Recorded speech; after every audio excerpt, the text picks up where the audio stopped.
하나님 은혜를 감사드립니다. 주님, 한 주간도 주님의 사랑을 먹고 입고 아버지 인도하여 주심 가운데 있음을 고백합니다. 감사합니다.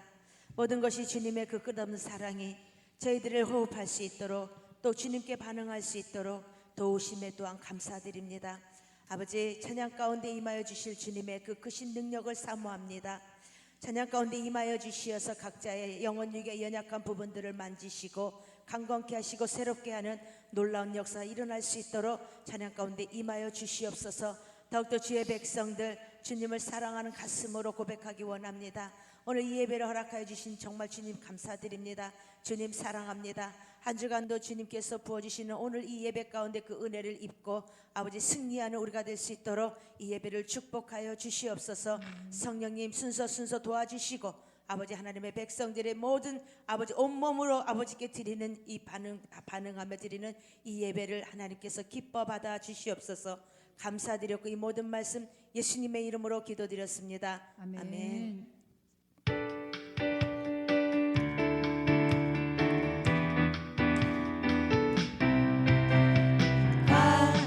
급한 내 마음 만지시는 주 사랑과 노래 드리기 원합니다.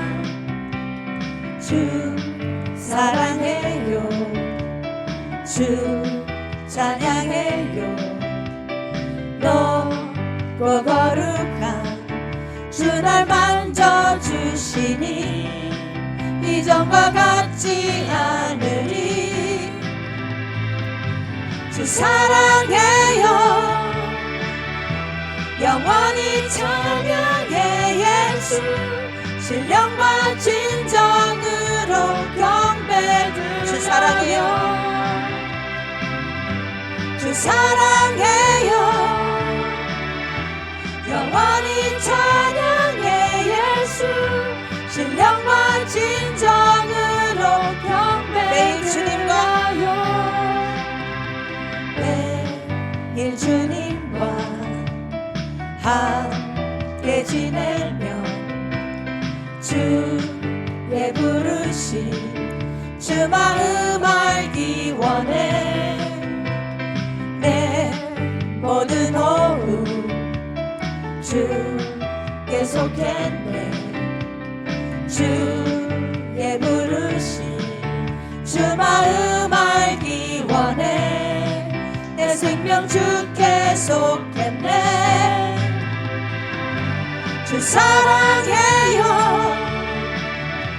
영원히 찬양해. 예수 신령과 진정으로 주 사랑해요, 경배드려요. 주 사랑해요,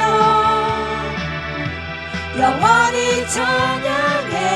예수 신령과 진정으로 다시 한번 고백합니다. 주 사랑해요, 주 사랑해요, 영원히 찬양해. 예수 신령과 진정으로 경배드려요. 주 사랑해요, 주 사랑해요, 영원히 찬양해. 예수 신령과 진정으로 하늘 위에 주님밖에 경배드려요. 하늘 위에 주님밖에 내가 사모할 자 이 세상에 없네. 내 맘과 힘을 믿을 수 없네.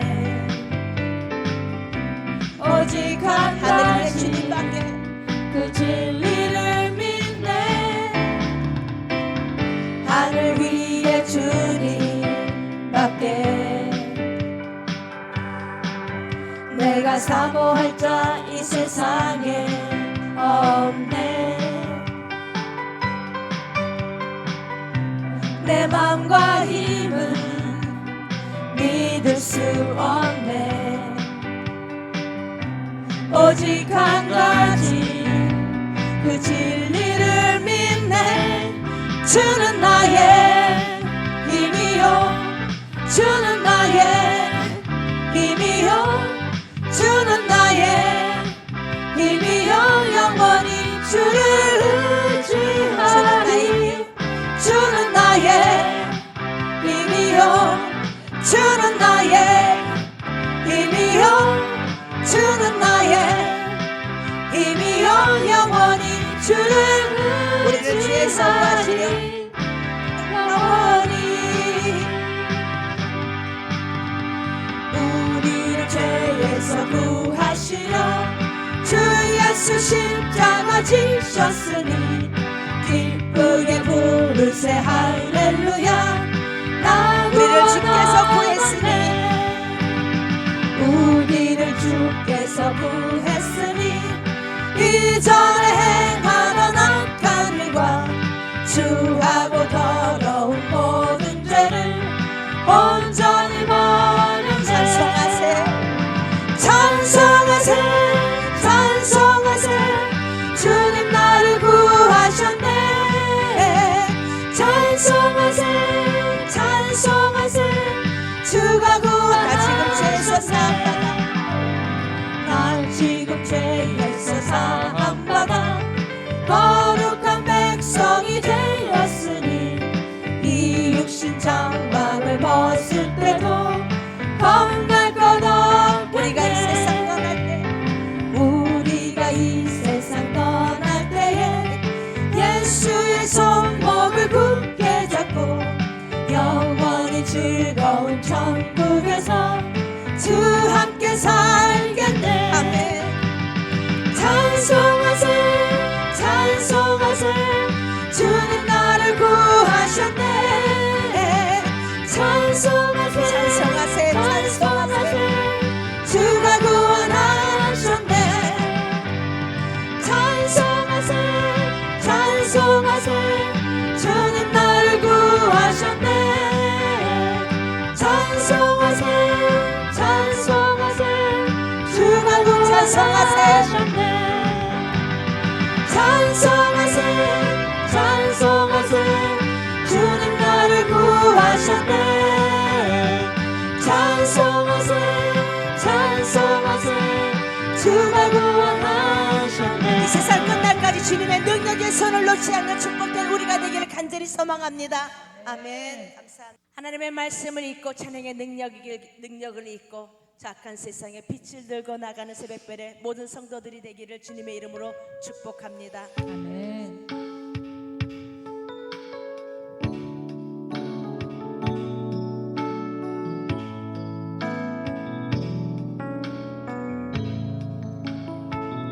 우리 영혼에 주가 주신 꺼지지 않는 빛이 있네 오직 주님께 우리 드릴 때 그 빛을 밝혀 주시리라 이제 일어나 소망이 없는 어두운 세상에 나아가라 내 빛빛처럼 모두 알도록 빛을 들고 세상으로 빛을 들고 세상으로 절망에 빠진 형제의 맘에 꺼져만 가는 빛이 있네 주님을 떠나 방황하는 잠에도 그 빛의 생명 이뤄가네 이제 일어나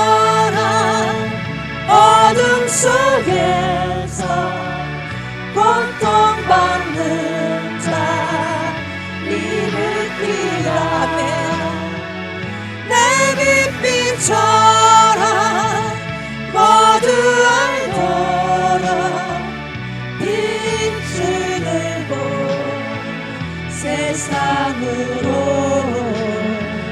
빛을 들고 세상으로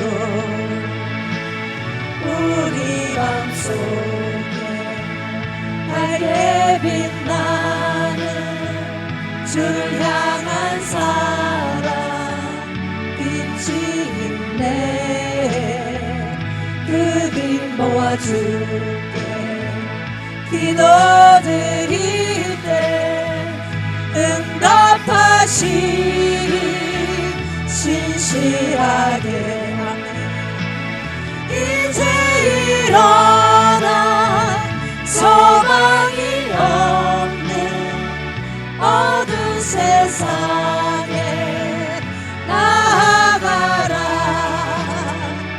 내 빛비춰라. 모두 알고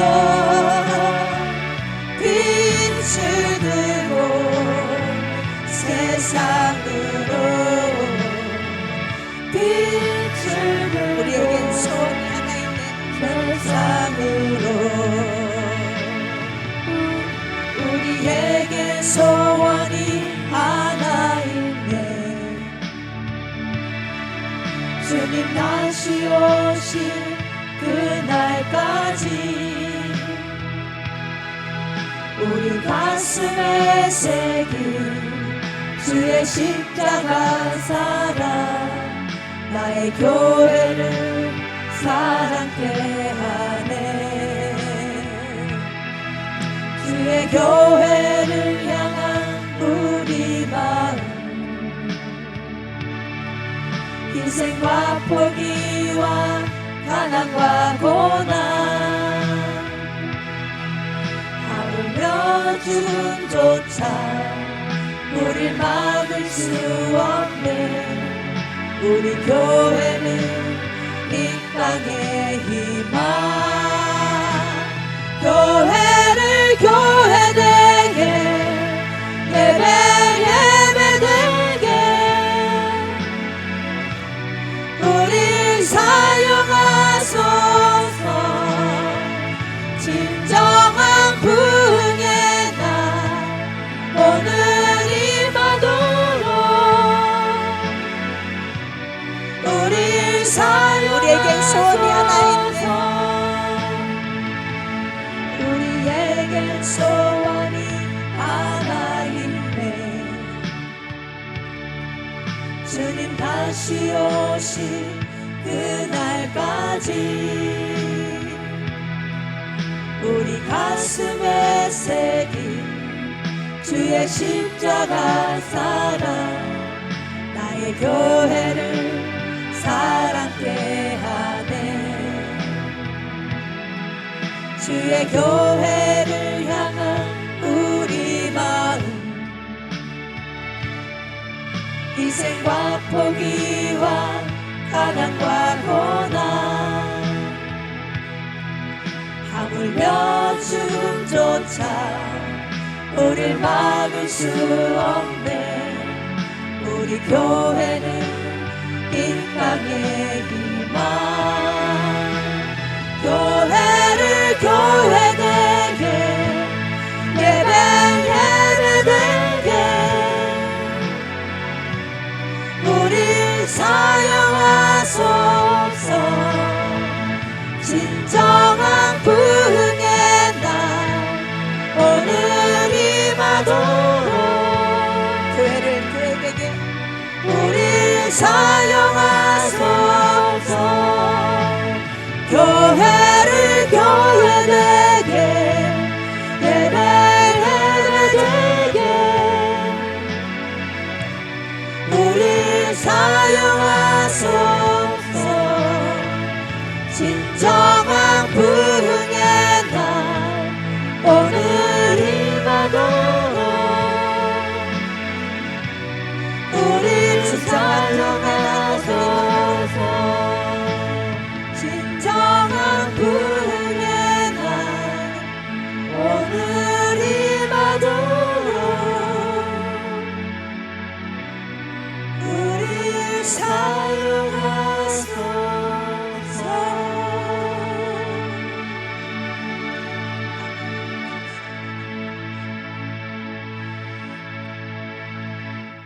할렐루야. 여러분 반갑습니다.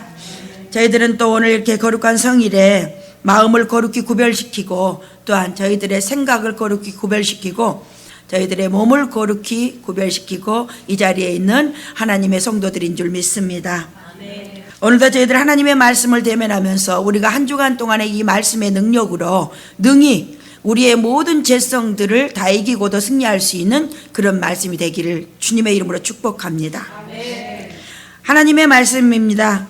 고린도전서 10장 1절서부터 22절까지입니다. 제가 가지고 있는 성경으로는 신약성경 275페이지입니다. 역사의 거울을 통해서 사도 바울이 이스라엘 백성들의 모든 그들의 하나님 앞에서 행하였던 그 역사의 거울을 통하여서 오늘날 신약시대에 우리 하나님의 자녀된 성도들이 어떻게 살아가야 되는가를 분명하게 오늘 본문을 말씀을 통하여서 사도 바울은 우리에게 참으로 중요한 교훈을 주고 있습니다. 다 찾으셨으면 한 절씩 읽겠습니다. 형제들아 너희가 알지 못하기를 내가 원치 아니하노니 우리 조상들이 다 구름 아래 있고 바다 가운데로 지나며 다 같은 신령한 식물을 먹으며 다 같은 신령한 음료를 마셨으니 이는 저희를 따르는 신령한 반석으로부터 마셨음에 그 반석은 곧 그리스도시라. 그러나 저희의 다수를 하나님이 기뻐하지 아니하신 고로 저희가 광야에서 멸망을 받았느니라. 그런 일은 우리의 거울이 되어 우리로 하여금 저희가 아버지 기념 같이 지지하는 자가 되지 않게 하려 함이니 저희 중에 어떤 이들과 같이 너희는 우상 숭배하는 자가 되지 말라. 기록된 바 백성이 앉아서 먹고 마시며 일어나서 뛰논다 함과 같으리라. 저희 중에 어떤 이들이 가늠하다가 하루에 23,000명이 죽었나니 우리는 저희와 같이 가늠하지 말자. 저희 중에 어떤 이들이 주를 시험하다가 뱀에게 멸망하였나니 우리는 저희와 같이 시험하지 말자. 저희 중에 어떤 이들이 원망하다가 멸망시키는 자에게 멸망하였나니 너희는 저희와 같이 원망하지 말자. 저희의 당한 이런 일이 거울이 되게 되고 또한 말세를 만난 우리의 경계로 기록하였느니라. 그런즉 선들로 생각하는 자는 넘어질까 조심하라. 사람이 감당할 시험 밖에는 너희에게 당할 것이 없나니 오직 하나님은 미쁘사 너희가 감당치 못할 시험 당함을 허락지 아니하시고 시험 당할 즈음에 또한 피할 길을 내사 너희로 능히 감당하게 하시느니라. 그런즉 내 사랑하는 자가 우상 숭배하는 일을 피하라. 나는 지혜 있는 자들에게 말함과 같이 하노니 너희는 내 이르는 말을 스스로 판단하라. 우리가 축복하는 바 축복의 자는 그리스도의 피에 참여함이 아니며 우리가 때는 떡은 그리스도의 몸에 참여함이 아니냐. 떡이 하나요 우리가 한 몸이니 이는 우리가 다 한 떡에 참여함이라. 육신을 따라가는 이스라엘을 보라. 재물을 먹는 자들이 제단에 참여하는 자들이 아니냐. 그런즉 내가 무엇을 말하느뇨 우상의 제물을 무엇이며 우상은 무엇이라 하느뇨. 현재 의하게 제사하는 것은 귀신에게 하는 것이요 하나님께 제사하는 것이 아니니 나는 너희가 귀신과 교제하는 자 되기를 원치 아니하노라. 너희가 주의 잔과 귀신의 잔을 겸하여 마시지 못하고 주의 상과 귀신의 상에 겸하여 참회치 못하리라. 그러면 우리가 주를 노여워하시게 하겠느냐. 우리가 주보다 강한 자냐. 아멘. 그렇습니다. 우리는요 신앙생활을 하면서 적당히 어떠한 부분들에 있어서 분명하게 확고하게 본질적인 것과 비본질적인 것에 대하여서 나누지 못하게 되는 부분들을 보게 됩니다. 그러나 여러분 본질적인 것과 비본질적인 것은 분명히 다른 것입니다. 지옥과 천국이 다르듯이 물론 이렇게 우리는 해석지대에 우리가 중간 지점을 있을 수 없다는 것입니다. 그래서 진리는 분명히 비진리와 다르다는 것을 말하고 있습니다. 사도 바울은 그것에 대해서 분명히 말하고자 하여서 이렇게 이스라엘 백성들의 또한 그들의 역사의 거울을 통하여서 구약시대의 그 역사의 거울이 신약시대의 성도된 우리들에게 그 거울이 되어서 하나하나 어떠한 것들이 우리가 멀리해야 되고 또한 어떠한 죄성을 버려야 되는지에 대해서 분명히 말하고 있다는 것입니다. 오늘 본문 말씀을 보게 되면요 사도 바울이 구약시대 이스라엘 백성들이 모세 지도 아래 광야에서 그들은 방황하는 생활들을 할 때 하나님께서 그들을 다루신 방법들을 교훈으로 삼고 있다는 것입니다. 그래서 사도 바울은 우리에게 역사의 거울을 통하여서 너희들이 이제는 광야 생활 가운데서도 어떤 시험을 당한다 할지라도 결국은 그 시험을 감당할 만한 시험이지 감당치 못할 시험을 하나님이 주시지 아니한다는 것을 말하고 있습니다. 그래서 이스라엘로 하여금 하나님은 많은 축복을 받게 하셨고, 또한 그들은 또한 많은 죄를 범한 것 또한 우리는 역사 가운데서 보게 됩니다. 그로 인해서 무서운 징벌을 하나님이 내리실 수밖에 없었고, 하나님의 또한 보호하심과 인도하심과 용서하심 속에서 놀라운 축복들을 계속 누렸던 이스라엘 백성들. 불과 구름의 인도를 받았으며 홍해를 기적적으로 건너물 받았고, 하나님의 구원의 행위를 체험하였고, 그 밖에도 수많은 사건들 가운데 하나님의 주권적인 다스리심의 체험을 하였던 이스라엘 백성들의 역사적인 거울을 우리는 보고 있습니다. 그러므로 그들은 메마른 강야에서 하나님의 내리신 신령한 음식과 음료를 마셨고, 이렇듯 신령한 축복을 받았음에도 불구하고 하나님께 우상 숭배의 죄를 범하였던 그들, 특히 그들은 어떤 것을 범하였습니까? 우상 숭배, 간음한 죄를 범하였습니다. 더불어서 하나님을 시험하는 죄를 범하였고 원망하는 죄를 낳게 되었다고 했습니다. 그래서 사도 바울은 계속해서 당부한 것이, 우리는 그렇게 하나님을 시험하지 말자, 저희와 같이 시험하지 말자, 그리고 경계거리로 삼자라고 말하고 있습니다. 그렇듯이 계속해서 이스라엘 백성들은 이렇게 하나님을 시험하였고 간음하였고 그들은 원망하는 죄를 범하였다는 것입니다. 그리하여 그들의 대부분은 하나님께로부터 많은 축복을 받았음에도 불구하고 결국은 약속의 땅에 들어가지 못하게 됨을 보게 됩니다. 사도 바울은 본문에서 이스라엘의 실패를 언급하면서 고린도 교인들의 안일한 신앙생활을 경계하고 있다는 것입니다. 그리고 광야에서의 이스라엘 백성들은 예수 그리스도의 모형인 모세로부터 성례를 받았고, 또한 그것은 하늘의 만나와 반석의 샘물을 먹었으나 구원의 반열에 떨어져 나간 그러한 이스라엘 백성들을 너희들이 보아라. 그 역사의 거울을 보아라.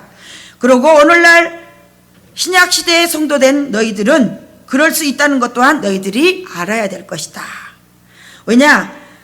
세례를 받은 성도라 할지라도 안심할 수 없다는 것이죠.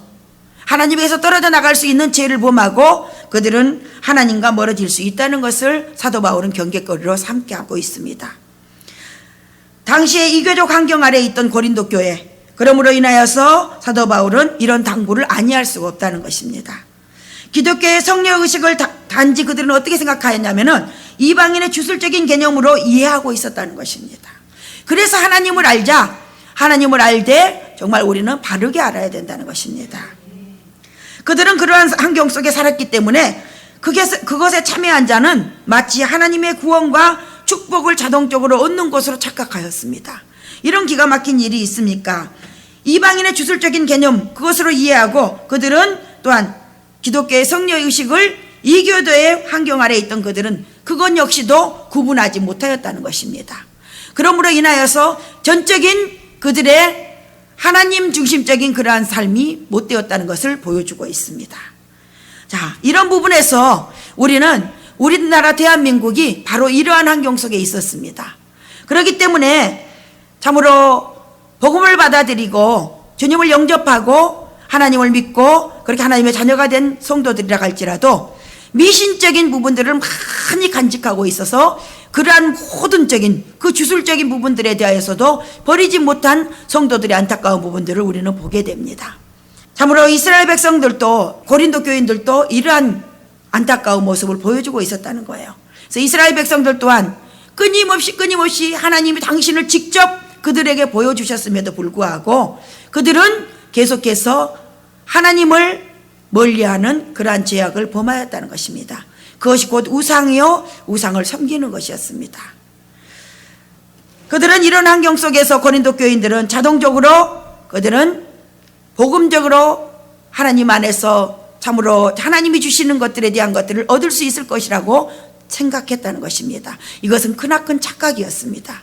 그리고 이교도들의 주술적인 그러한 행위에 참여함으로 인하여서 하나님이 마침 축복을 주실 거라는 그런 착각 가운데 빠지게 되는 이런 모든 그들의 환경이 결국은 이들에게 이렇게 착각하게 만들었다는 것입니다.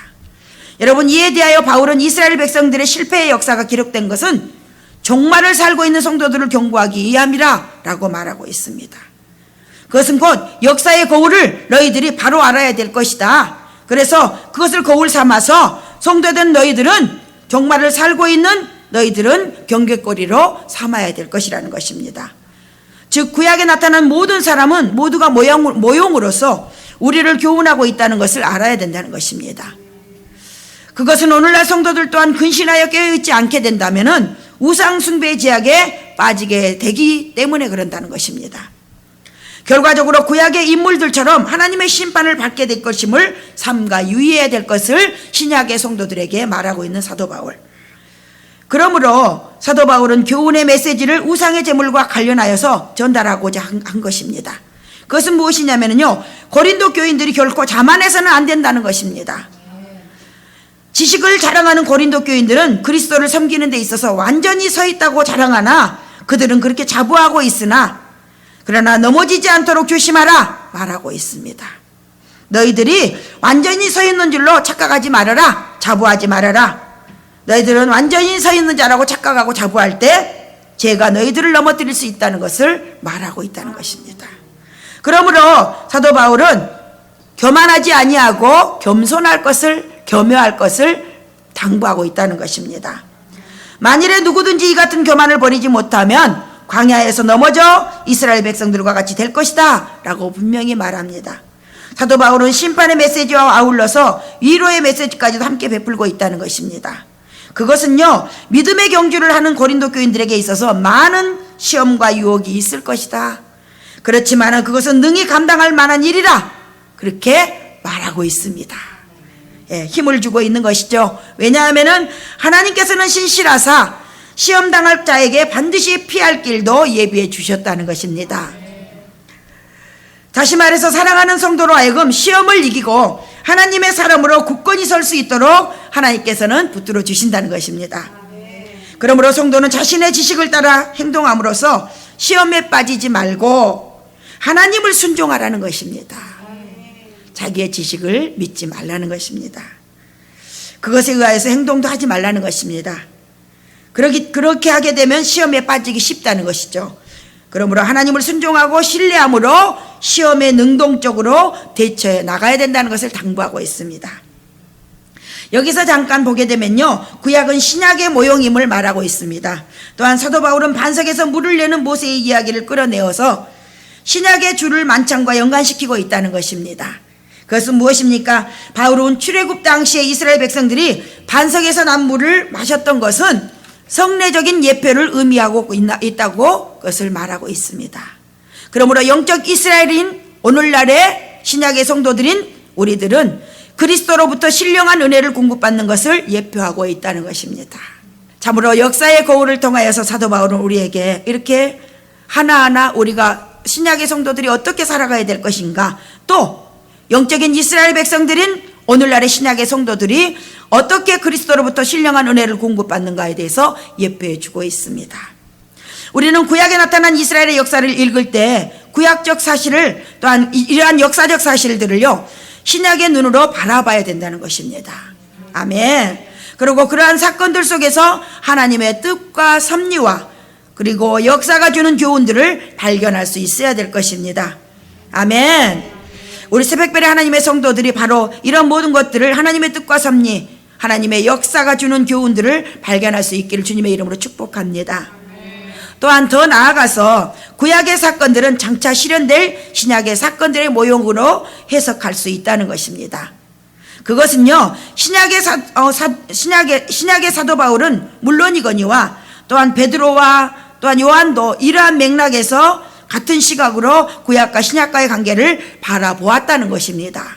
그러므로 신약의 성도들도 우리도 같은 맥락으로서 바라봐야 된다는 것입니다. 그렇다면 구약의 역사적 사건들이 신약에 무엇을 겨냥하고 있는가인데요, 그것은 성경에 의하면 구약의 모든 사실들은 그리스도와 그의 몸된 교회에 집중하고 있다는 것입니다. 할렐루야. 하나님께서는 이스라엘의 역사를 여러 가지 방면으로 그리스도에게 집중시키고 계시다는 것입니다. 예컨대요, 첫 번째 아담은 마지막 아담 그리스도의 모형이 되어집니다. 또한 하나는 그리스도의 신부된 교회의 모형입니다.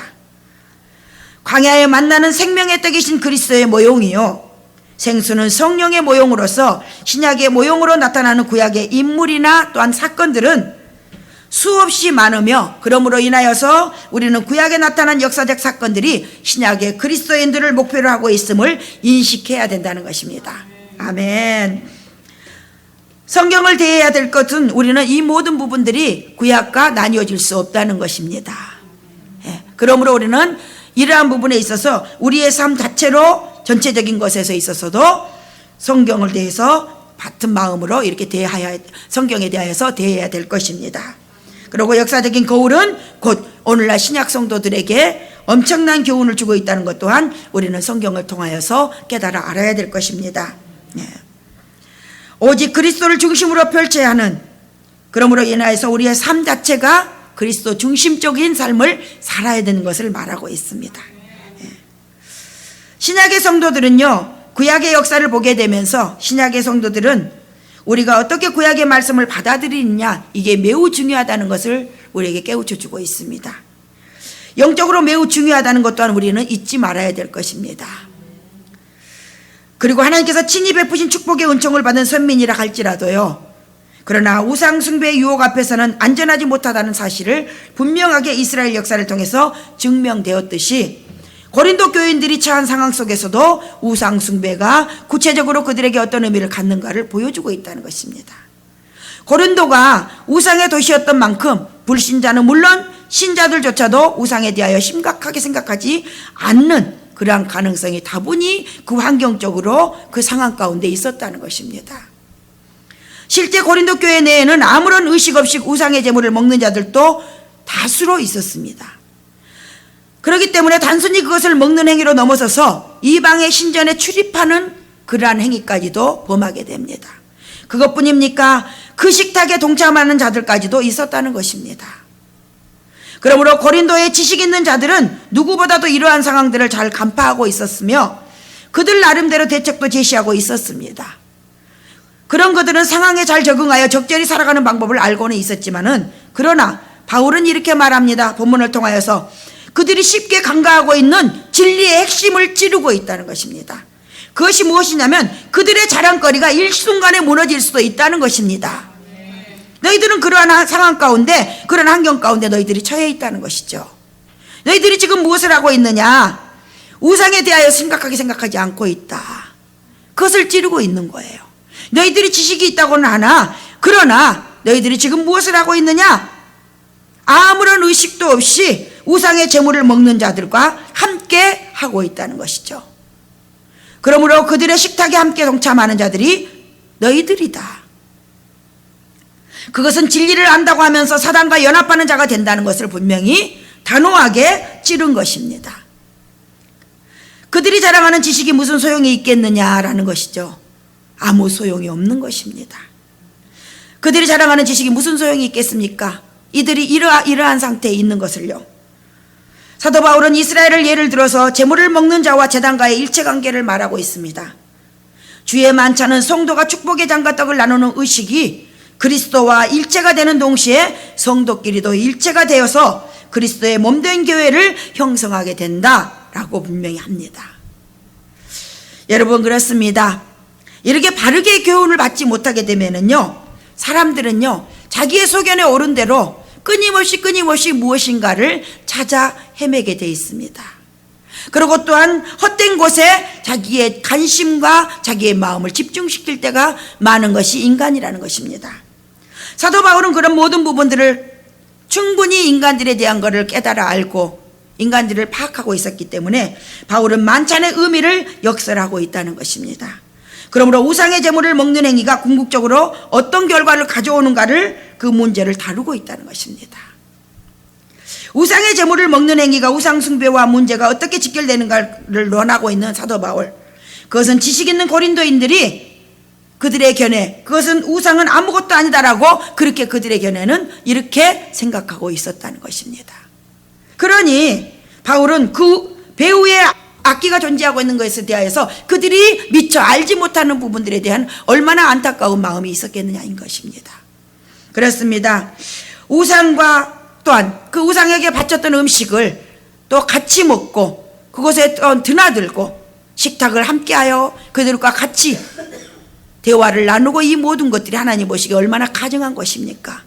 그렇기 때문에 사도 바울은 너희들이 그 우상에게 바쳤던 것을 먹는 거, 그러므로 너희들이 생각하는 그 견해는 아무것도 아닌 것이라고 생각할 수 있겠으나, 그러나 사도 바울이 보는 건 분명히 다르다는 것입니다. 왜입니까? 그 배후에 악기가 존재한다는 사실인 것입니다. 그것을 사도 바울은 지적하고 있는 거예요. 여러분, 우리도 그렇습니다. 참으로 이러한 부분들이 뭐가 그렇게까지 문제가 될 수 있을란가, 그러고 우리 자신들은 또한 우리의 우리 자신들이 무엇인가를 고집하고 나아갈 때 그 부분을 우리가 단호히 어떤 생각의 의지들을 꺾어주는 그러한 또 시간들이 있습니다. 그럴 때면은 굉장히 힘들어집니다. 왜 내 생각의 의지가 꺾여지는 건가라고. 그러나 여러분, 그것이 할렐루야 축복인 것입니다. 내 생각의 의지들이 결국은 하나님 보시기에는 옳지 않은 것이요, 그것이 우상이기 때문에 그렇습니다. 또한 사도 바울도 그것에 대한 것을 분명히 단호하게 하고 있다는 것입니다. 너희들이 이렇게 우상에 의하여서 악기에게 너희들은 지금 너희의 마음을, 너희의 생각을 또한 악기를 섬기고 있는 것이다. 그러니 그것이 아무것도 아닌 것이 아니라는 것이에요. 이방인들의 그들의 신에게 제사하는 건 아무것도 아닌 우상에게 제사하는 것 같으나 실제로는 영적인 실제를 봐야 된다는 거예요. 그것이 우상에게 제사하는 그들은요, 어떻게 되냐면은 저들은 그것을 아무런 의미 없이, 아무런 의식도 없이 먹는다 하지만은 이방신에게 그 의식에 참여한다 하더라도 이러한 행위는 이방 종교를 주도하는 악기와 연합하는 결과를 가져오고 만다는 것을 지적하고 있다는 거예요. 그렇습니다, 여러분. 뭐 그렇게까지 너무 기독교인들은 저렇게 유별나게 절해라고, 그러나 다 성도라고 해서 그렇지만은 않습니다. 그저 적당히 뭐 자기가 굉장한 아주 이해와 그 폭이 넓은 사람같이 때로는 하나님이 기뻐하시지 않는 것까지도 하나님은 이렇게까지 옹졸한 분이 아니셔라고 하면서 자신들이 그렇게 또 타협하고자 하는 부분에 있어서 하나님을 이상한 하나님으로 생각해버립니다. 그리고 자기가 원하는 바를 그냥 행해버립니다. 그러나 사도 바울은 분명히 말하고 있습니다. 너희들이 아무런 의식 없이 먹고 마시는 그 모든 것들이 이방신의 의식에 참여한 것이라고. 그러나 이러한 행위는 이방 종교를 주도하는 악기와 연합하는 결과를 가져오는 것 또한 너희들이 알아야 된다는 것이죠. 악기는 그리스도인들을 넘어뜨리는 것입니다. 또한 이방신에게 이끌고 가는 이 악기는 끊임없이 하나님과 멀어지게 하는 그러한 미혹을 할 것입니다. 그렇기 때문에 사단의 세력들이 그리스도인들을 구원해서 이탈하도록 우상숭배라는 무기를 가지고 우는 사자와 같이 달려오는 그러한 세계가 바로 영의 세계라는 것입니다. 그렇기 때문에 사도 바울은 이 부분에 있어서 단호하게 그들에게 지적할 수밖에 없다는 것이죠. 고린도인들은 이러한 세계에 대해서는 무지했다는 것입니다. 그러므로 그들의 결정적인 가오가 바로 이것인 것입니다. 그것은 안일한 태도의 적당한 신앙생활이 하나님 대신에 악기를 섬기는 결과를 가져오게 됐다는 것입니다. 여러분, 하나님은 질투하시는 하나님이시라고 했습니다. 또한 그러기에 결코 우상을 겸하여서 섬길 수 없다는 것을 사도 바울은 분명히 단호하게 결론을 짓고 있습니다. 그렇기 때문에 하나님은 유일신이신 하나님 외에 창조주께 대한 어떠한 예배보다도 피조물의 어떤 대상이 될 수 없다는 것이죠. 예. 오직 하나님, 창조주 하나님께만 대해서 우리는 예배를 드려야 된다는 것입니다. 어떤 피조물들에 대하여서 우리가 그것을 추종하고 우상숭배를 하게 된다면 뿐만 아니라 음행과 탐욕과 재물이든 그 어떤 사상이든 간에 하나님보다도 더 사랑하고 우선시하는 것은 결국은 우상숭배라고 말할 수 있다고 로마서와 빌립보서 말씀에 분명히 말씀했습니다. 그러므로 오늘 본문 5절에 보게 되면 하나님께서는 다수를 오히려 기뻐하시지 않는다고 말씀하고 계시는 것입니다. 역사의 거울은 분명히 우리에게 말씀하고 있습니다. 다수를 하나님이 기뻐하시지 아니하신다. 그러나 그들을 얼마나 사랑하셨습니까? 그들은 분명히 애굽의 노예 생활에서 하나님께서 그들을 건져내셨고, 또한 하나님은 광야 생활을 통하여서 하나님이 얼마나 그들을 사랑하신가를 끊임없이 보여주셨습니다. 그럼에도 불구하고 옥망과 불평과 그들은 온갖 죄악을 범하는 것을 서슴지 아니하였다는 것입니다. 이스라엘 백성들은 그리하여서 가나안에 그들은 다수가 들어가지 못한 것을 보게 됩니다. 여러분, 하나님께서 그래서 오히려 다수를 기뻐하시지 않는다고 말씀하고 계십니다. 왜요? 바울은 지금까지 보았던 출애굽 당시의 이스라엘 광야 생활에서, 이스라엘의 광야 생활에서 비추어 볼 때 고린도 교인들에게도 하나님께서 진정으로 원하시는 것이 무엇인가를 교훈해 주고 있는 부분이 바로 이것이라는 것입니다. 그것은요, 바울이 의도하는 것은 올바로 하나님을 섬기지 못하는 다수를 하나님께서 반가워하시지 않는다는 것을 분명히 말하고자 한다는 것입니다. 그렇습니다, 여러분. 그것은 또한 하나님께서 비록 보잘것없는 소수라 할지라도, 보잘것이 없는 소수라 할지라도 하나님의 뜻을 받들어서 바로 살아가고자 하는 자들은 그들을 사랑하신다는 것입니다. 아멘. 바로 우리 새벽별의 하나님의 성도들, 우리 모두가 된 줄 믿습니다. 아멘. 그렇습니다. 왜냐하면요, 하나님의 섭리는 바로 이런 신실한 자들을 통해서 하나님의 섭리가 이루어지기 때문에 그렇습니다. 하나님의 일은 더딘 것 같으나 그러나 결코 더디지 않습니다. 그리고 이러한 소수들, 하나님의 뜻을 받들어서 바로 살고자 하고 계속적으로 그렇게 신실한 성도로서의 그 삶을 하나님의 섭리를 따라 살아가고자 하고 그렇게 신실한 삶을 살아갈 때 하나님은 그들을 통하여서 하나님의 섭리를 이루어 나간다는 것입니다. 이제 오늘 말씀에 진정 신약시대의 성도된 우리에게 무엇을 제시해주고 있는가, 계시해주고 있는가를 다 함께 살펴보기를 원합니다.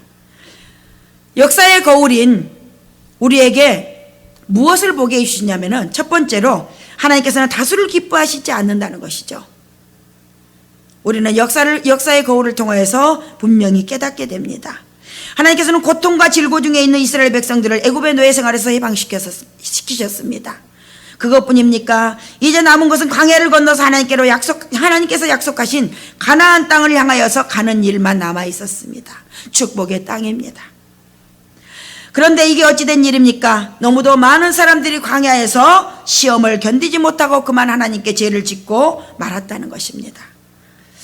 어떤 사람들은 우상을 만들어 숭배하고 또 어떤 사람들은 간음한 범죄를 저질렀고 그뿐만 아니라 하나님을 시험하고 더 나아가서는 우리가 아까 보았듯이 하나님을 원망하기까지 하였습니다.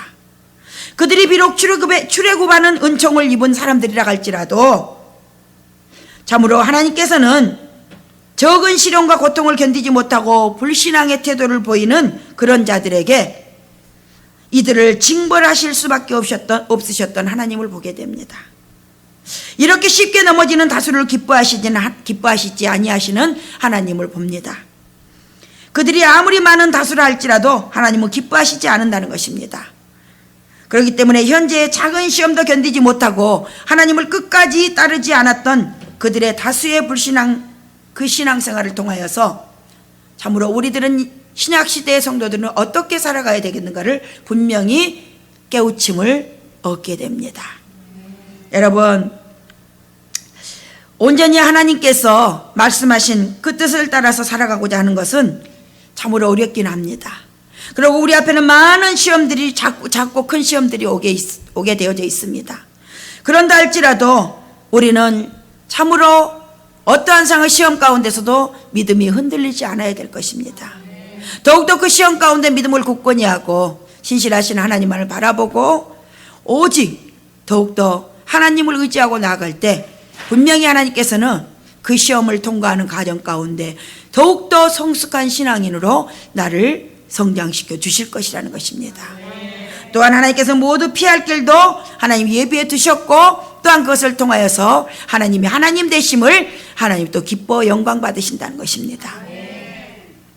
그렇기 때문에 이스라엘 백성들의 이렇게 다수의 불신앙은 사도 바울은 그 거울을 삼아서 신약시대의 성도들이 역사적 사건들을 거울로 삼아 비록 좀 힘이 들고 고통스러울지라도 광야의 조상들처럼 너희들은 우상 숭배, 간음 또는 하나님을 시험하고 원망하는 죄를 짓지 말라는 경성을 우리에게 주고 있습니다. 오늘날 성도들이 세상살이가 힘들어지고 좀 고통스러운 일을 직면하게 될 때에 그 순간에 시험을 이기지 못하고 쓰러진다면요 어떻게 하나님을 기쁘시게 할 수 있겠는가인 것입니다. 그것은 믿음이 없는 자라고 볼 수밖에 없습니다. 고진감래라는 우리 옛날 말이 있습니다. 시험을 당할 때 견디어내는 인내가 반드시 필요하다는 것 또한 깨닫게 됩니다. 여러분, 이 인내가 있지 못하고 전적인 하나님을 신뢰하지 못한다면 여러분들은 쓰러지고 말 것이라는 거예요. 여러분들 앞에 어떤 시험이 있습니까? 인내함으로 믿음으로 하나님을 신뢰하십시오. 그리고 의지하고 나아갈 때 신실하신 하나님께서는 반드시 여러분이 생각하지 못한 그 시험 가운데 참으로 놀라운 하나님이 예비하신 것들을 여러분은 반드시 만나게 되어져 있다는 거예요. 바울의 교훈하는 바는요, 광야에서의 생활을 역사의 거울로 삼아야 될 것을 분명히 다시 한번 말하고 있다는 거예요. 두 번째입니다.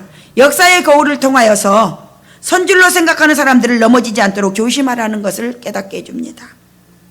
선줄로 생각하는 사람은 넘어지지 않도록 조심하라.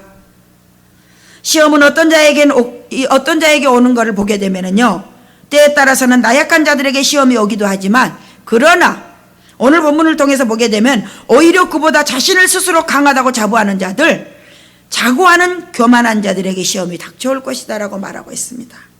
약한 자들은 그들이 약하기 때문에 하나님께 의존하기를 원하지만은요, 그러나 강하다고 생각하는 자들은 자신을 과신하기 때문에 오히려 넘어지기가 쉽다는 것을 사도 바울은 말하고 있습니다. 그렇습니다. 지식 있는 자들의 자신들의 견해에 따라서 자기들이 또 어느 정도의 또 우상에 대하여서 결코 우상에 어떤 것도 침범당하지 않을 것이라는 것에 대해서 그들이 그렇게 단호히 말하는 것 같으나, 그러나 사도 바울은 그들에게 분명히 찔림을 주고 있었다는 것입니다. 그러므로 어떤 것들도 장담할 수 없다는 것입니다. 그렇기 때문에 사도 바울은 너희들이 강하다고 생각하는 자들, 자신을 가신하는 너희들, 오히려 넘어지기 쉽다는 것을 말하면서, 그래서 우리가 옛말에 보게 되면요, 아는 길도 물어가라는 말이 있듯이요, 사도 바울은 연약한 자들에게가 아니라 스스로 선줄로 생각하는 자들에게, 그 강한 자들에게 넘어지지 않도록 너희들은 더욱더 조심하라라고 공고하고 있다는 것입니다. 우리는 이런 경우를 모세를 통하여서 볼 수 있습니다. 그가 혈기왕성하고 무엇인가 할 수 있으리라고 생각하고 그는 그렇게 혈기가 왕성했습니다. 그런데요, 하나님께서는 오히려 시험을 통해서 그를 꺾어버리셨습니다. 그러나 나는 할 수 없습니다라고 할 때요, 하나님께서는 그를 들어서 쓰신다는 것입니다. 할렐루야, 아멘. 여러분, 철저히 하나님 앞에서 참으로 겸허한 자, 겸손한 자 되십시오. 그리고 하나님, 나는 할 수 없습니다라고 하나님이 하셔야, 하나님께서 이 부족한 자를 들어서 하나님께서 하셔야 할 수 있습니다라고 할 때, 그러한 자를 통해서 하나님의 뜻은 이루어질 것입니다. 하나님께서는 그를 들어 쓰시면서 그를 통하여서 하나님의 기뻐하시는 일들을 많이 이루어 가실 것입니다. 아멘. 우리 새벽별 하나님의 일꾼들이 그런 일꾼들이 되길 바랍니다. 그래서 잠언서 기자는 이렇게 말했습니다. 자기의 마음을 믿는 자는 미련한 자라고요. 여러분, 여러분의 마음을 믿지 마십시오. 예, 우리는 늘 겸허한 마음으로 하나님을 바라보고 의존해야 될 것입니다. 그럴 때 하나님께서는 연약한 우리를 강하게 붙들어 주실 거라는 것이죠. 우리가 요즘 들어 계속해서 하나님의 말씀을 계속 상고하고 있듯이 우리의 우리의 연약함을 하나님의 강함으로 체인지해 주시기를. 아멘. 세 번째입니다. 역사의 거울을 통하여서 하나님께서는 감당치 못할 시험을 주시지 않는다는 걸 분명히 깨닫게 해주고 있습니다. 시험은 하나님의 주권 아래에 있습니다. 그리고 하나님께서 인간에게 시험을 줄 때 감당할 수 있는 시험만 주신다는 것입니다. 그렇기 때문에 우리는 원망 불평하지 말아야 될 것입니다. 하나님, 나에게 왜 이런 시험이 왔느냐고, 왜 나에게 이런 시련이 닥쳐왔느냐고 여러분들은 원망하거나 불평하지 말아야 됩니다. 고난의 뒤편에 있는 주님이 주실 축복 미리 보면서 감사하세요. 하나님은 이렇게 우리를 사랑하시는 분이십니다. 그러나 우리는 하나님을 항상 자신의 마음에 그 깊이에, 그 깊지 못한 그 부분 때문에 하나님을 자꾸, 하나님이 너무도 나에게만 불공평한 분이신 것 같습니다. 그러나 여러분, 하나님은 절대 그런 분이 아니십니다. 그래서 여러분, 하나님께서는 분명히 시험 당할 즈음에 우리에게 분명히 피할 길도 예비해 두셨다는 거, 그 믿음이 있는 자는요, 결국에는 하나님이 주시는 놀라운 축복을 받게 된다는 것입니다. 하나님께서 인간에게 감당치 못할 시험을 주시지 않는다는 것, 그러므로 시험 자체가 목적이 아닌 분명한 것을 우리는 깨달아야 됩니다. 시험을 통하여 보다 강하고 성숙된 신앙인을 만드시고자 하는 하나님의 목적이 바로 그 목적인 것입니다. 시험을 통하여 인내를 배우게 되어지고, 인내를 통하여 연단되어지고, 불에서 계속해서 불순물과 찌꺼기가 다 제거되어져야 되겠죠. 그러니 여러분들 불시험을 당할 때 여러분들 불평불만하지 말아야 될 것입니다. 나는 이 시험을 통과한 이후에 참으로 뭐 같이요? 정금과 같이 되어질 것을 분명히 믿으시기 바랍니다. 결국에는 소망을 이루는 삶을 살아가도록 하는 것이 하나님의 의도이시기 때문에 그렇습니다. 할렐루야. 로마서 5장의 말씀이죠. 시험을 성도들에게 허락하신 하나님, 이러한 의도는 시험을 주실 때 또한 피할 길, 즉 극복할 수 있는 방법까지도 함께 주시는 하나님의 세심한 그러한 배려가 더욱더 우리들에게 참으로 놀라우게 예비되어 있다는 것을 우리는 알아야 된다는 것입니다. 아멘. 그러므로 시험에 넘어지는 것을 하나님의 탓으로 돌릴 수 없습니다. 아멘. 오히려 인간이 넘어지는 것은 그 스스로가, 자신 스스로가 경성하지 못하고 미혹되어져서 하나님께서 주시는 시험을 극복하는 길을 미처 발견하지 못하기 때문에 시험에 결국은 넘어지게 되어져 있다는 것입니다. 시험에 져서 쓰러지는 것은 전적으로 자기 자신의 책임인 것을 우리는 알아야 됩니다. 그래서 우리에게 하나님께서 주시는 시험의 의도와 목적을 헤아리는 지혜가 반드시 필요하겠죠. 아멘. 그리고 다가올 시험을 두려워하지 않아야 될 것입니다. 왜냐하면요, 담대하게 맞서는 용기를 가져야 되는 것이 성도의 마땅한 자세인 것입니다. 그러므로 대부분의 시험을 혼미하게 다가오기 때문에, 대부분의 시험들은 혼미하게 다가오기 때문에 우리를 위축시키기 쉽다 하나, 그러나 무기력하고 그렇게 만들기 쉽다 하나, 실로 우리 인간은 한없이 나약한 존재라고 할지라도 하나님께서는 전적으로 하나님을 의지하고 신뢰하고 겸허히 모든 시험을 받아들이는 자는 참으로 하나님이 그 모든 시험을 능히 통과할 수 있게 해주신다는 것입니다. 그렇지만 여러분들, 한없이 나약한 인간은 한치 앞도 볼 수 없다는 것을 우리 잊지 마시고, 작은 시련이 와도 큰 근심에 빠지게 되는 혹여 나인가 점검해 보시고, 또 그 시험을 내 앞에 두고 밤잠을 못 이루고 잠을 설치는 그러한 나인가, 우리는 한번 내 자신들을 한번 돌아보시기 바랍니다. 그렇게 나약한 나라면은 여러분, 사단은 나를 조롱하는 것입니다. 왜냐고요? 사단은요, 우리를 이 시험 앞에서 너 시험 당하냐? 하나님이 이미 우리에게 시험 당하여 그 시험에서 그 시험을 통과할 수 있는 그 길을 예비해 놓으시고, 그 모든 것들을 하나님께서 우리에게 피할 길도 예비해 놓으셨건만 사단은 그것을 놓칠 수가 없다는 것이죠. 그 기회를. 그래서 사단이, 야, 너 이 시험 불평불만해, 원망해, 그렇게 한다는 거예요. 그렇기 때문에 거기서 위축되어지고 무기력하게 되어진다는 거예요. 그러니 우리는 우리에게 오는 시험을 두려워하지 말아야 된다는 거예요. 왜냐하면 믿음 있는 자는 결코 두려워하지 아니하고 담대히 맞설는 용기를 하나님께로 얻게 되기 때문에 그렇습니다.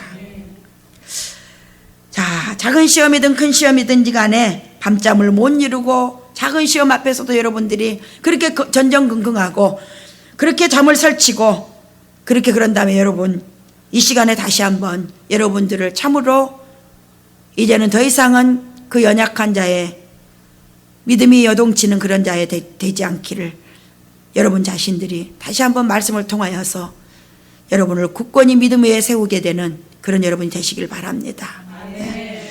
그 믿음이 굳건히 뿌리를 내리고 있을 때 결코 흔들리지 아니할 것입니다. 어디에다가 뿌리를 내려야 되나요? 반석 위에. 네. 그 믿음은 반석 위에 굳건히 뿌리를 내려야 결코 흔들리지 않습니다. 그리고 그 주님과 계속적인 연결이 되어 있는 것을 뜻하고 있습니다. 그러므로 우리의 구석구석을 다 아시는 하나님은요, 우리의 처한 환경도 알고 계신다는 거예요. 그리고 생각의 깊이와 마음의 넓이를 모두 측량하고 계시는 하나님이시므로 결코 우리가 감당 못할 시험을 주시지 아니할 뿐만 아니라 더 나아가서 모든 시험과 함께 우리가 넉넉히 이길 힘, 그 능력을 제공하신다는 것이죠. 우리가 연단된 금같이 아름다운 눈송이같이 더욱더 성장케 도와주시는 하나님, 그 하나님이 우리 아버지십니다. 그러므로 사랑하는 새벽별 여러분 우리 모두는 오늘 광야 생활에서의 하나님의 뜻을 견고하게 지키지 못하고 스스로 욕심에 미혹되어져 시험에 빠진 이스라엘 백성들을 역사의 거울을 보았습니다.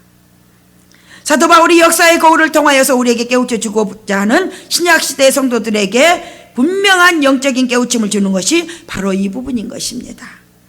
시험에 빠진 이스라엘 백성들을 우리는 보면서 우리의 일상생활 속에서도 매 순간 시험에 직면하게 되어지나 우리가 그것에 대해서 세상은 점점 악해지고 사단은 어느 때보다 성도의 약한 부분을 공격하기를 힘쓰고 있다는 것을, 잠시도 쉬지 않는다는 것을 알아야 된다는 것입니다.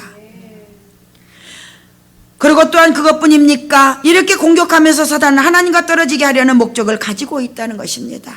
그렇게 우리를 침범해 오기 때문에 성도는 그 속에서 강하고 순결하게 존재해야 된다는 것입니다.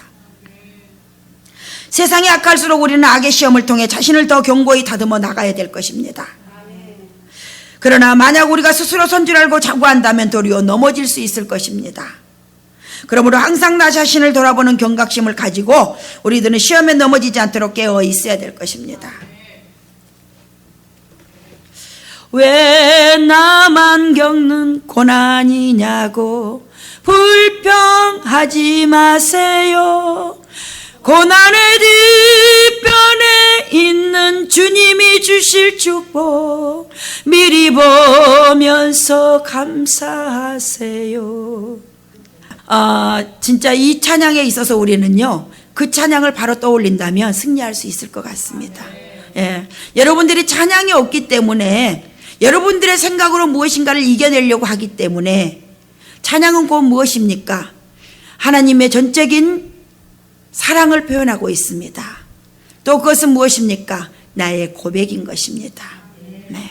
그래서 결국은 나의 고백을 통하여서 하나님을 신뢰하는 것이요, 하나님을 높이는 것이요, 하나님의 신실하심을 믿는 것입니다.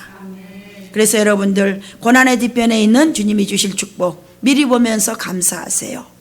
그 축복은 바로 첫 번째는 나를 더욱더 그 시험을 통과하는 가운데 영적으로 성장시키는 그러한 시험이 되어지니 할렐루야 할 것이고, 그것을 통하여서 내가 더욱더 성장되어져서 하나님을 더욱더 깊이 알게 되는 그러한 내가 되어질 것이고, 또한 내 믿음이 반석 위에 굳건히 뿌리를 더 깊이 내리게 되는 그러한 시간이 되어질 것이고, 그래서 여러분들 우리의 모든 나에게 오는 작고 큰 시험이든지 간에 여러분들은 결코 그 앞에서 당황해 하시지 마시기 바랍니다. 두려워하시지도 마시고 그 앞에서 오직 할렐루야, 정말 하나님 이 모든 시험이 나를 더욱더 반석 위에 견고히 뿌리를 내린 나의 믿음을 견고히 뿌리 내리게 되는 그러한 시간인 줄 믿습니다. 나를 성장시키시는 시간인 줄 믿습니다. 이 시간을 통과함으로 인하여서 하나님을 더욱더 깊이 알게 되는 시간인 줄 믿습니다. 여러분들이 그렇게 고백되어질 때 하나님께서는 정말 여러분과 친밀한 교제를 나누시는 하나님이심이 분명합니다. 왜냐하면 여러분들이 다른 생각으로 여러분의 모든 생각과 마음을 빼앗겼을 때 그때는 하나님이 여러분과 계속해서 교제하고자 하나 여러분은 이미 너무 멀리 가 있다는 거예요. 여러분, 그러한 여러분이 혹여 있습니까? 더 이상은 하나님을 그렇게 안타깝게 하는 여러분이 되시지 말기 바랍니다. 하나님은 여러분과 늘 친밀히 교제하고자 우리를 피조물로 지으신 것입니다. 창조주 하나님께서 무엇이 아쉬워서 우리를 그렇게 교제하고자, 늘 친밀히 교제하고자 우리 인간을, 피조물인 우리를 지으셨겠습니까? 우리를 지으신 목적이 우리와 친밀히 교제하고자 하신다면 여러분들 그 친밀히 교제하는 것이 그렇게 무엇이 어려워서 내 마음과 생각이 그렇게도 갈래갈래 하나님 아닌 다른 것으로 우리가 그렇게 나뉘어져 있는지요. 다시 한번 우리 마음을 다잡고 이젠 정말이지, 여러분들이 정말 내가 무엇에 내 관심과 마음과 생각이 끊임없이 그것에만 내 마음이, 내 생각과 갈래갈래 모든 마음들이 그것이 갈라져 있는가. 다시 한번 여러분들이 그 점검해 보시고 여러분 이제는 더 이상은 여러분 마음을 다른 것과 나누지 않기를 바랍니다. 그것은 분명히 사도 바울이 말했습니다. 우상 숭배라고. 하나님과 우상은 겸하여 섬길 수가 없습니다. 우상은 분명히 세상 신입니다. 그러므로 그것은 결코 어떤 힘이나 능력이 없습니다. 하나님 앞에서 결국은 꺾어지고 말 아무런 것도 아니라는 것입니다. 여러분 그랬기 때문에 인간을 전적으로 추종할 것도 아니요 또한 다른 어떤 것들을 그것에 대하여서 우리는 맹신할 것도 아니라는 것입니다. 그것은 다 우상이요 오직 하나님만 신실하신 하나님만 우리는 전적으로 섬기며 우리가 달려갈 길을 참으로 선한 길을 열심히 달려가야 될 것입니다. 네. 악은 끊임없이 사단은 우리를 미혹할 것입니다. 그러나 여러분 반석 위에 굳건히 믿음의 뿌리를 내린 자는 그 악을 담대히 물리치고 여러분들은 승리로 날마다 하나님의 기뻐하시는 뜻을 이루어드릴 수 있을 것입니다. 말씀을 마치겠습니다. 한 주간 동안 이 말씀을 다시 한번 여러분들이 상고하시면서 이 말씀을 통해서 여러분들이 더욱더 영적으로 성장하는 축복의 시간이 되시길 바랍니다. 하나님 감사합니다. 아버지, 사도 바울은 역사의 거울을 통하여서 이스라엘 백성들의 하나님을 배반하고 끊임없는 죄와 간음과 하나님께 대하여서 그들은 불신하고 불평하고 그랬던 모든 것들을 그 역사의 거울을 통하여서 신약시대의 우리 성도들에게 하나하나 우리의 참으로 옳지 못한 것들을 깨우쳐 주는 시간이었습니다. 아버지 고린도 교회의 모든 상황들이 참으로 우상의 아버지 난무한 그러한 환경이었다 할지라도 아버지여 사도 바울은 끝까지 믿음의 경주를 게을리하지 아니하고 오직 진리로 사수하고 진리의 띠를 띠고서 믿음의 경주를 경주할 것을 고린도 교인들에게 당부하고 있습니다. 하나님, 그러나 어떤 것도 인간은 날마다 믿음의 선한 길을 가기를 열심을 내지 못하는 그러한 안타까운 악한 세대에 우리는 살아가고 있음을 하나님 이 시간 고백합니다. 아버지여, 이 악하고 이 사단이 기승을 부리는 이 시대 가운데 하나님의 자녀들 결코 믿음에서 떨어져 나가지 않게 하여 주시옵소서. 오늘 말씀을 들은 새벽별의 하나님의 아들 딸들이 이 말씀을 심령의 신비에 새겨서 아버지 사도 바울이 그렇게도 고린도 교인들에게 참으로 애타는 마음으로 그들을 향하여서 복음으로 그들이 온전히 승리하기를 원하여 그들을 향한 선포했던 모든 말들이 아버지의 이 새벽별의 우리의 성도들 가운데서도 아버지 사도 바울이 말하고자 하는 그 모든 뜻과 그 교훈들을 깨달아 알아서 이제 우리들도 날마다 아버지 어떤 것도 우리가 세상의 것에 침범당하지 아니하고 우리의 마음을 지키고 생각을 지키고 우리의 생각, 우리의 행동이 참으로 구별되어져서 하나님 전적으로 하나님의 기뻐하시는 그런 성도가 되게 하여 주시옵소서. 이 시대가 너무도 악함으로 인하여서 아버지 저 악은 우리 새벽별의 하나님의 아들 딸들을 끊임없이 우리 약한 부분을 공격하고 있습니다. 하나님 그 약한 부분들을 결코 더 이상은 아버지 허락하지 않기를 원합니다. 나사렛 예수 이름으로 명하나니 떠나갈지어다. 아버지여 그 부분을 보수하여 주시옵소서. 하나님 그리하여서 견고한 성읍으로서 오직 아버지 모든 악을 사수할 수 있는 하나님의 자녀들 각 교회에 되게 하여 주시옵소서.